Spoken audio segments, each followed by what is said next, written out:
Yeah, man, what's up? I've had a few beers. How you guys doing, Krakow?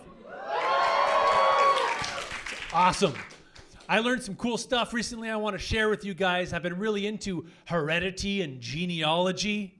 You know, like when a baby is made, it shares half its genes with either parent. Like you may have inherited the genes that determine something like your eye color from your mom's side or like your hair texture from your dad's side. Did you know, though, that as a guy, you can actually inherit the genes that form your penis from your mom's side? Isn't that crazy? Some of us have our mom's dick.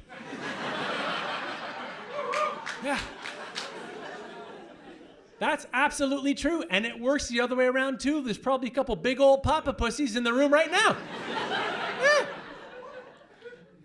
Which is pretty cool, ladies, because the next time you're hooking up with someone and they're like, ooh, that pussy's so tight, you can be like, thanks, it's my dad's.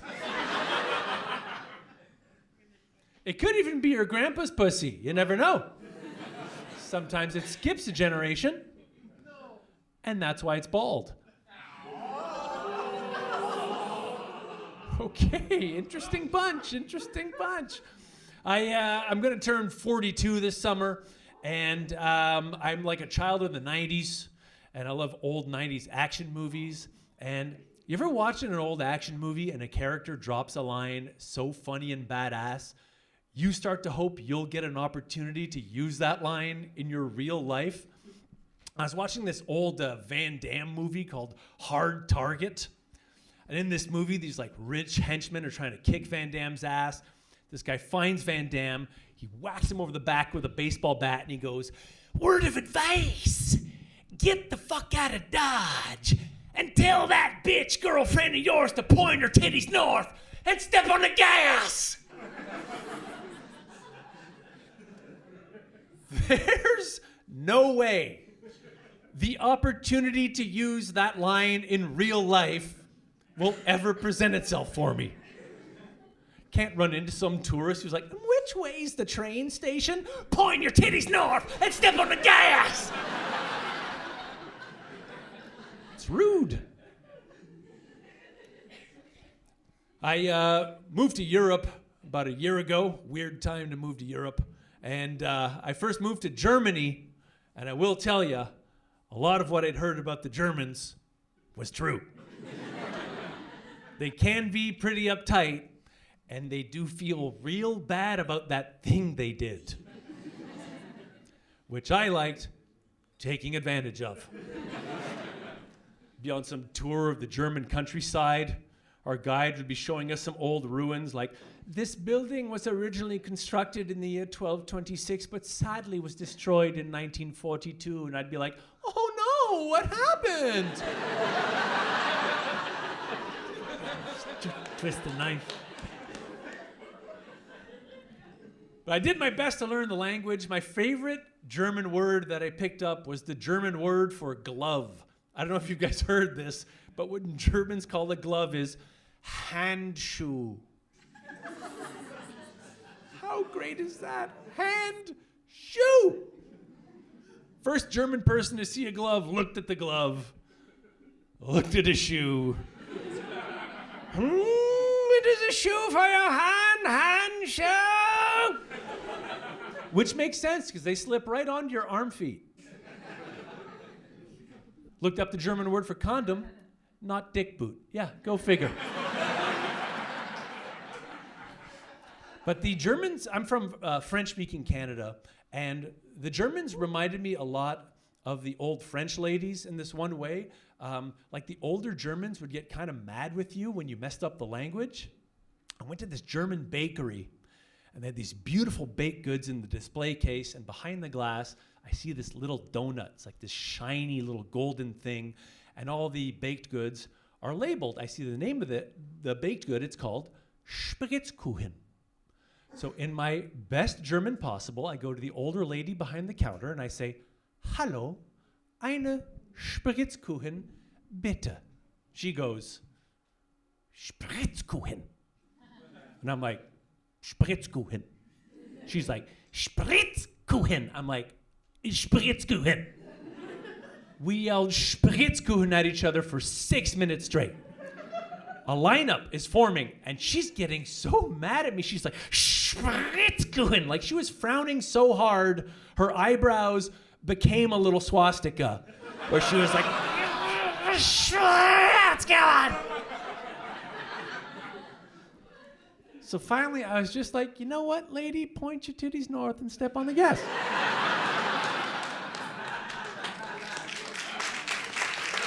Thank you. But I moved to Europe for my Slavic girlfriend. I got a Czech girlfriend. And I'll tell you, man, everything that Slavic women say sounds like the words of a ruthless conqueror. I was making a sandwich one day, you know, typical boyfriend fashion. I'm like, you want a sandwich? She's like, no. So I make my sandwich, I take it back to the couch. She's sitting next to me, and I get like 7 bites into the sandwich. Go over the crust, exposing the tender center of the sandwich, the best part. And that's when her Slavic ass strikes out. Like the claw of Joseph Stalin himself. And I'm like, what the hell? You ate the best part of my sandwich. And instead of being like, haha, gotcha, she looks me right in the eyes and goes, I cannot be prevented. She's like Thanos with mustard on her lip.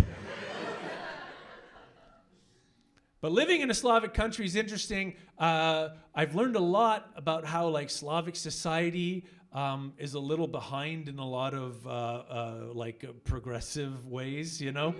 Like we were watching the Winter Olympics, and I don't know if you guys saw the last Winter Olympics. The Jamaican bobsled team made their triumphant return to the Olympics. And so we're watching together, and then on TV, the Jamaican bobsled team shows up, and my girlfriend, bless her heart, she sees them, she goes, oh, the Jamaican bobsled team, I love them in that movie, Coconuts in the Snow. I was like, oh, what did you just say? That's the day I learned that in Czech Republic, the Disney movie Cool Runnings about the Jamaican bobsled team is called Coconuts in the Snow. That's like the racistest shit ever. And I did a deep dive. I was like, there's gotta be a more racist name for that movie out there. There isn't. It's the worst one. Even here in Poland, of all places, it's called ice reggae. It's kind of cute. But now I'm afraid to watch movies with black leads with my Czech girlfriend. I'm gonna put on Blade. She's gonna be like, I love Coconut Vampire.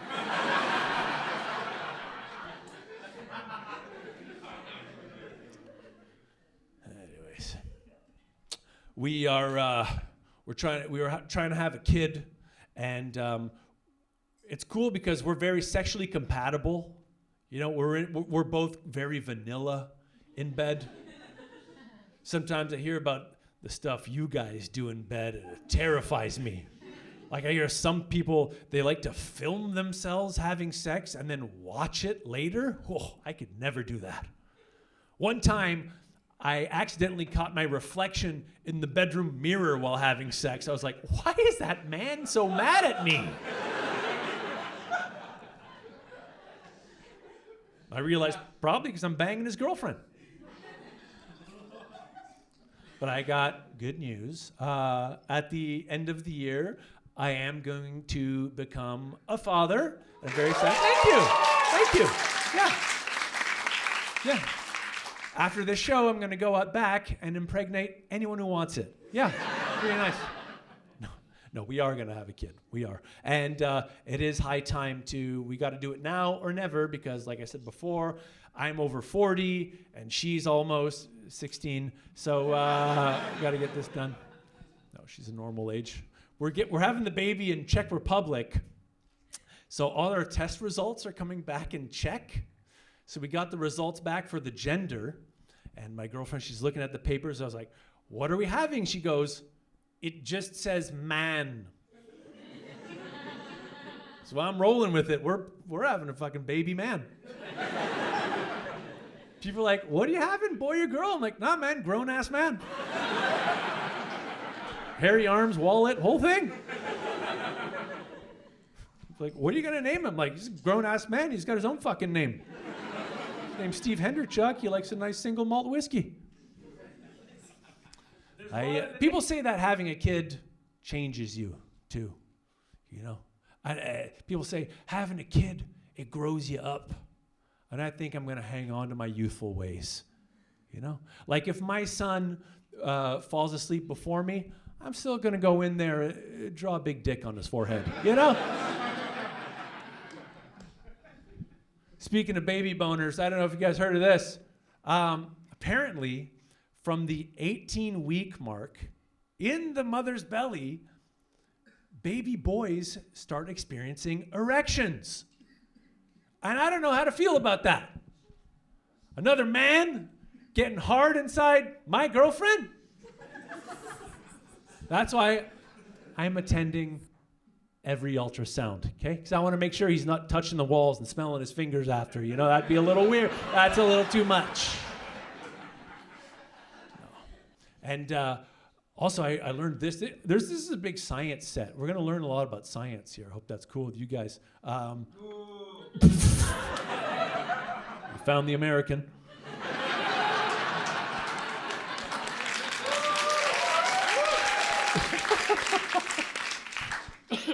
No, apparently it's good for couples to keep having sex while the mom is pregnant because after an orgasm, the mother secretes oxytocin, the love chemical, which gives the baby a nice smooth feeling of elation, the same feeling we get as adults after we have sex. So I'm pumped because like my baby is in there just coming his ass off.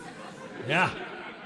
When that little prick is born, he's gonna come out like, I need a smoke. Woo!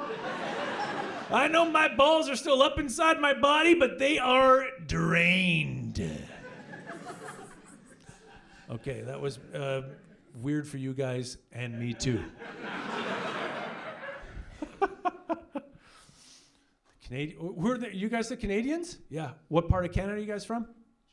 Toronto, yeah, it's all right. I fight out of Toronto. I went to French school growing up, though, and but I grew up in an English-speaking household, and which presented unique, I guess, problems.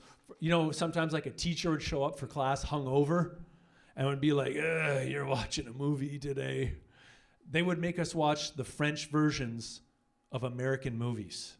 Do you know how hard that sucked as an English-speaking kid named Hunter Collins to have to watch the French version of Terminator? It's a Schwarzenegger movie, right? And he's the king of one-liners. These movies where he busts out these huge lines like, but I hope you leave enough room for my fist because I'm going to ram it into your stomach and break your goddamn spine. You would hope that in French, the guy they hired to do the voiceover would at least sort of sound like, eh bien, j'espère que tu laisses assez d'espace pour mon poing parce que je voulais faire écraser tout le stomac et casser la colonne vertébrale. But it's never like that, is it? Said I'm sitting there watching Le Terminator. I'm waiting for that awesome scene where Arnold walks up to the counter and goes, I'll be back. Instead, he's like, je serai de retour. What the fuck is this shit? We have any Irish people here? Huh. Usually they're like rats. They're everywhere. Not one. Spent 3 months in Ireland, man. It's crazy. I couldn't believe how many Irish people had fake tans. Like, these are Irish people. The palest people. You know that color of tan I'm talking about too? Like that color of human you usually only expect to see like on a Romanian chicken wing joint waitress. You know exactly the color I'm talking about. These are the Irish, the palest people on the planet turning themselves into the color of brisket. It's so unnatural. They're turning themselves into a race of human being that doesn't exist in nature. Like, what the fuck are you? Half Portuguese, half basketball? What the fuck is this? And a lot of brutal plastic surgery on these Irish people too. And look, I try not to be a body shamer, but I'm just gonna say, if you're gonna get plastic surgery, don't fuck with your face too much, okay? because it's not going to make you look younger. It's just going to make you look like you got plastic surgery. Okay, look at Madonna. That's the best plastic surgery money can buy. And she looks like a plastic cat. You could put Madonna on the counter at a Chinese restaurant, make her do this. You wouldn't be able to tell the difference. Madonna looks like a prison tattoo of Madonna. Guys, this has been the best night of my life. I'm going to come back to Krakow fucking every month to do some comedy. Party hard, love each other. I'm Hunter Collins. Thanks for coming out tonight.